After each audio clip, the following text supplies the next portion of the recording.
So today at the Red Brick House, today is a day that we're just trying to make the house look a lot prettier than it's been looking, trying to finish off some of the different, there's a lot of little things that need to be done, and I need to take care of some of the little things so I can get to a big thing, which is sanding the floors. So one of the things we want to do, this is like some old wood that we have here that from actually my in-laws' front porch. Their house is a Sears kit house from like 1920. And so we're using these boards, and boy, these things are heavy. We're going to use these in the bathroom here, and let me see if I can set my cell phone up here. This is low budget, but we have some metal brackets, so we're going to use these as shelves here in the bathroom with the black metal brackets on here. Put two of these to put stuff on it. We want the rustic look. We want that rustic look of the wood, like you're reclaiming and reusing, because in an old house like this, they reused everything. They didn't waste any materials at all. And so that's where we're going to be using that and kind of following through with that theme. We've repurposed a lot of different stuff, and of course we've remade some stuff. We have the sewing machine here. I'm going to go ahead and get some veneer and try and re-veneer the top of this that's damaged. I'm kind of patching. Oh, look at that. You see the candles? I don't know if you can see it light, but we have the candles which are automatically will come on at night. You look at the table sitting there, the desk, and I'm working on the face right here, and I'm going to ask my bride thoughts-wise. Now this house has a fireplace on each end of the house, so there's two down here and two more upstairs. What we believe happened is, of course, this was the original school. They added on this room and the bathroom that was in there at some point. We don't know what year. We think it's maybe late 1800s or so. And we think that this was the kitchen. And the reason why we think this was the kitchen was there was a chimney. The chimney, you guys remember I was talking about that we took out upstairs. There was a chimney in between where this wall is right now. And this chimney didn't have a fireplace. This chimney had actually a point right here, so we believe that there was actually a cooking stove in here, which would make sense of this was an entranceway. This was a doorway to go out the back. You can see where up here the keystone is. This is us trying to piece together what happened with this house.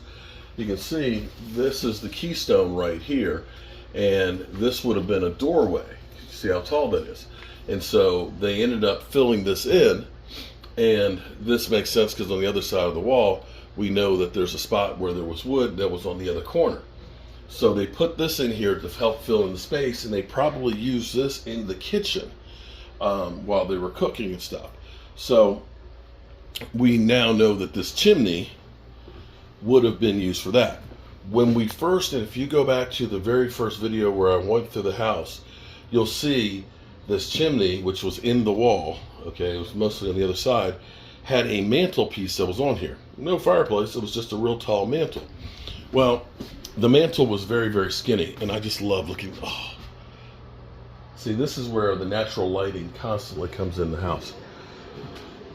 This mantle was very skinny and tall. And we have, these are the legs from it, and there's actually a cap piece on here. So I'm thinking about using these pieces right here. We'll need to strip the paint off of it. And here's my thought process. What we'll do is we're going to end up cutting these off down a little lower, and we're going to build a box, okay? The box will actually be able to open up, so there'll be a little door that'll be hidden on there. We could actually do some carvings and stuff on there. But these posts right here will look like they're holding up the box. So then with the box, we'll end up running a 5-inch crown molding underneath of it, and then putting the wood on top of this for the mantle. So it'll be a very proud mantle, and this one will look different than the other ones. And that, I think, will give us a nice look and a nice detail, and it'll help us to reuse some more of the material that we have. I'm going to ask my wife her thoughts on that. But this one would be definitely unique, because this would be, I don't know what happened to the original mantle. This was gone when we got here. But this will be a great way to use parts of both mantles to create a unique one. Give me your thoughts on that. So we're working on that. And upstairs, we're working on, let's see, what did I do with my wood? Let's see. Oh, there it is. We'll go back and grab the wood here. You can see my bride is, see, back in my days, we were so poor, we just went out and we got bugs, lightning bugs, and put them in a jar like that. Only problem was they didn't last for long. They didn't last for long at all. So I'm curious, what is she doing? What is she doing? Okay, so she's putting that in the window. Okay. So is that auto, or is Turn it off. Did you just turn it off by turning that? It's a thing on the back. Oh, okay. It's battery. It looks like a cork. It's supposed to be a cork, huh? Fake cork. Okay. Fancy. Okay. All right, that's cool. So, at some point, I got to get with her on getting these shelves to the height that she wants them up here. Baby, while you're here, can I see you? Okay. So I need to know that this is with the extensions on them to make them a little longer. What height that you want the shelves put Is at? that the original one? This is one of them. The other one's out there. It looks very rough. What do you mean? It's gonna need some love before it goes up. Well, you're gonna clean it. I mean, I can at least put the I cleaned brackets. the original. There were two of them. Did you clean both of them? I only cleaned one. Okay, then this one's the other one. Where's That's the not other like, one? it's in the other room. But at the moment, while we're here, I'm just trying to find a height that you want because I can put the brackets on and you can clean this however you want Whatever to. you think in terms of, I won't hit my head on the toilet. Well, if you put it like that, it would be pretty hard. Try and sit on the toilet. No. Sit on the toilet. No. Huh? I think you're right. I just don't want anybody to hit their Okay, I head. can go up here like that. No, we still have two of them, so they have to be balanced. Well, I made them wider because the brackets you have are wide. They would be sitting out. So that's why these are deeper. If you had shorter brackets, you could cut that back off, and then they could be narrow, which would probably be ideal. I didn't know you were going to make them wider. We had to because the brackets. So did you get it at all? Yeah. Okay, we're going to come back and revisit those. See, what she had done is she used Old English, and you can see how nice that is where she cleaned it up on this one, and this is the part we added on to it. The problem we're having at the moment with this is,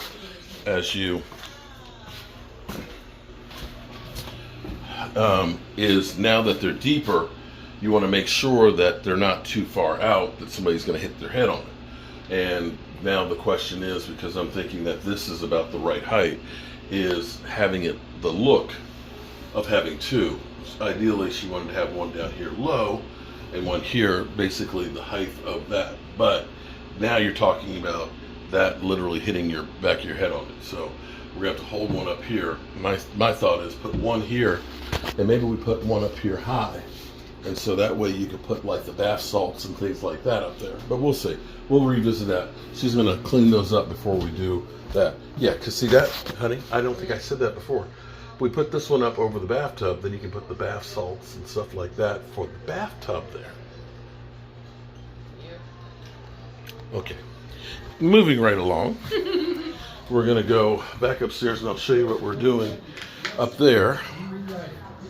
In order to get to sand the floors, we need to get stuff up out of the way. And we know that this is my studio and we're working on a couple of different things here. So you can see, I've got the face frames put together on the cabinets. They're just not nailed in place. They're not nailed in place yet.